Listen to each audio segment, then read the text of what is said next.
Alright, so it took two trades today. One being to the short side, which ended up being a break even, and then I flipped long after that one was proven wrong. I was able to adjust the stop on that one and got out for a small loss. So what I saw coming into the day, at least coming in during my weekly forecast, I thought we could see some more downside since NQ has finally shown weakness by closing below the weekly fair value gap here. Whereas the other indices, you can see on ES, we've finally closed below this breaker here on the weekly, so this is another bear sign. However, it was already showing weakness, first signs of weakness, by respecting the inverted weekly fair value gap right here. So more weak considering ES, and then obviously YM has been the leader to the downside for a few weeks now, or a few months now, honestly. Coming into NQ here, again, like I said, closure below. So coming into the daily chart, we are kind of in this expansion lower here. So last week we saw the retracement, which respected this daily fair value gap, and then we saw obviously price trade away from it.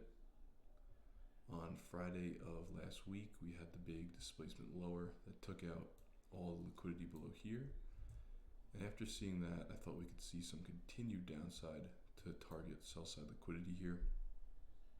Now, my job was to figure out when and where that would happen. So last night I actually had mentioned in my journal that if, we see a stall overnight or potential downside, however, we don't take the sell side liquidity come New York AM, then potentially we could see maybe this take out that low, kind of continuing this expansion here, which you can see a little bit better on the 4-hour chart. Breaking down, right, we had that lower time frame retracement here Friday AM, and then continuation, which led us into the overnight session this morning.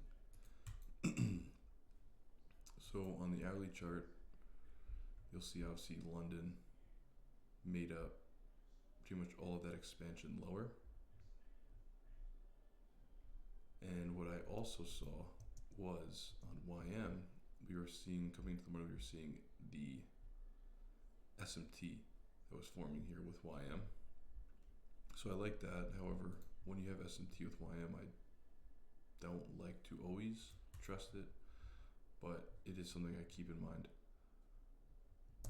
Now going back to NQ here, after seeing that we had displacement lower, again, I thought maybe we could see some lethargic price action and then the New York AM session would run for this sell side liquidity. Instead, we had the run lower overnight, failed to run that sell side liquidity, and then we started to push back up. So I was looking at this almost as if it was just a retracement leg to then potentially take us lower. Now, of course, the SMT here helped me analyze that, okay, maybe we don't need to run up and take this high. Maybe it will just retrace and go lower. So I was coming into the morning, I was really looking on the 15-minute now, right before we got to equity open here. And you'll see what ended up happening was on the 15-minute chart, we had that retracement back up into the range set by London. NQ, I was favoring, to have more downside displacement due to the reaction or the non-reaction with the 15-minute fair value gap. You'll see how it failed to run this, but ES actually engaged it, only wicking into it, as well as SMT forming up here at these highs. So I like this in conjunction, of course, with the SMT, from the overnight highs here with YM. So all that leading into New York AM, I was, willing to put on risking just above here to eventually take us down here. I was really only looking for a trade below this low. This would have gave me a 2-to-1.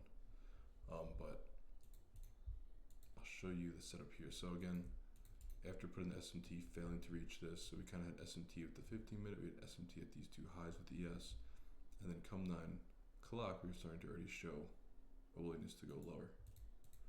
So in the 5-minute chart is where the setup really came into play here. We had our SMT there. Here you'll see that we left, right, these lows off the retracement from the overnight. We broke down here, shifting that structure, and then inside of 9 o'clock candle, we put in this 5-minute fair value gap.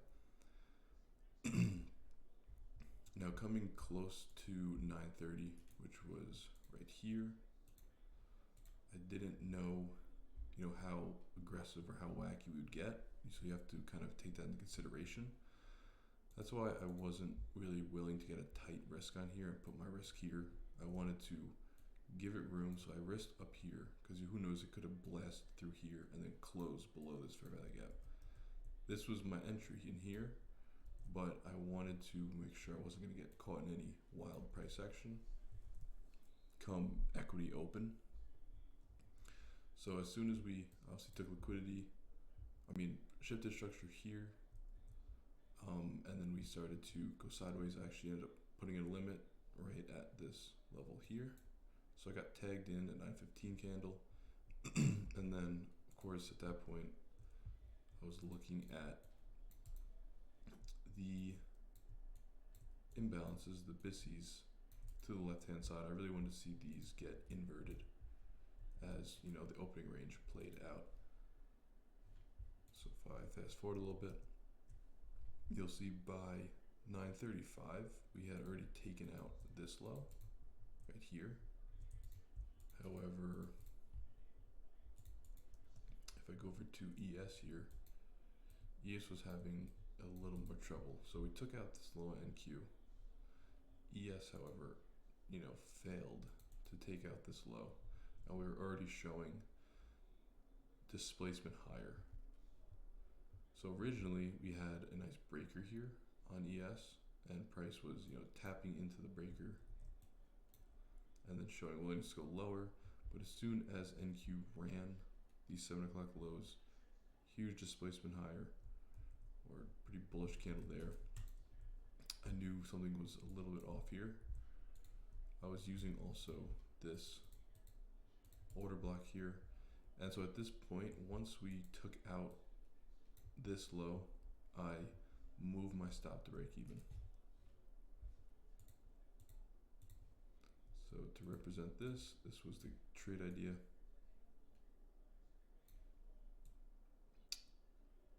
I believe I got in a little bit around here, so I know it was a 2-to-1, roughly, to London low. But as soon as we took this low out, ES didn't, and it shot up back to the upside. And you also see at this point YM was blasting higher. I knew something was off, and so I bumped my stop from here to break even, which was a little bit under here. And then you'll see shortly after that we ended up getting stopped out. So that was the initial trade idea. So after that I was like, okay, clearly downside, it didn't want it. Took out all this liquidity but kept the London open. Now at this point we had that liquidity open up here in the 15, so I'll go back to a 15-minute chart here. We had that liquidity still open, and now we actually end up having ES over here already taking out these highs.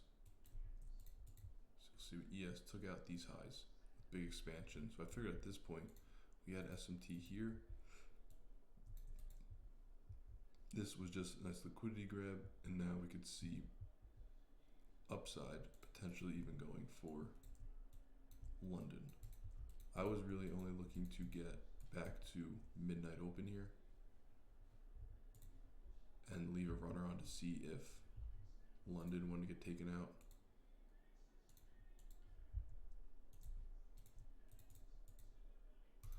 So at this point here, as soon as we closed above this 915 up close candle, I saw this as a breaker. I also saw how this got inverted here. So this turned into an inversion. And then we also had this fair value gap right here. So there's a lot of you could have used in here. I ended up putting a limit to buy at this fair value gap with a stop all the way down here. At this point, I was kind of just playing Six Sister on on NQ. Since it was lagging, you'll see that ES here, right, had taken out these highs. We had yet to do so. So I was thinking, okay, well maybe this was just a manipulation leg, and we'll see that reversal now and potentially take out those London highs. So I got in long right here, targeting here with a runner to London, again with a stop right here. And you'll see as we play it out, we ended up pushing all the way up and wicking into the 15-minute, and at that point, and ES just failed to run London high. So as soon as I saw that just failed, and then we had this big wick lower, at that point I was like, okay, well we took out highs here. It's Monday. We just had expansion overnight. We're already showing how we're taking out liquidity, trading up, taking out liquidity, trading lower. It's looking like a seek and destroy type of morning. We should have seen expansion out of this after all these signs pointed higher, and we weren't. So I ended up actually pushing my stop up to underneath this low, and then during this candle I got stopped out. So again, it was just a small little, quarter R loss. But that was my idea on the flip. As soon as we failed to run the London low here, other indices were showing bullish price action. And then of course we had the confirmation with the close above the breaker and above these highs, kind of shifting structure higher. Stayed patient to get long, waiting for price to return to my fair value gap. Allowed it to expand, but it just wasn't in the cards today. And then in terms of the executions, this was the initial short using that 5-minute fair value gap. Came all the way down, just missed the London low. Had that reversal, got stopped out once price pushed up near 10 o'clock here inside that 950 macro, and then ended up flipping, getting long inside of this fair value gap, riding it up, and then riding it all the way back down, getting stopped out for a small loss.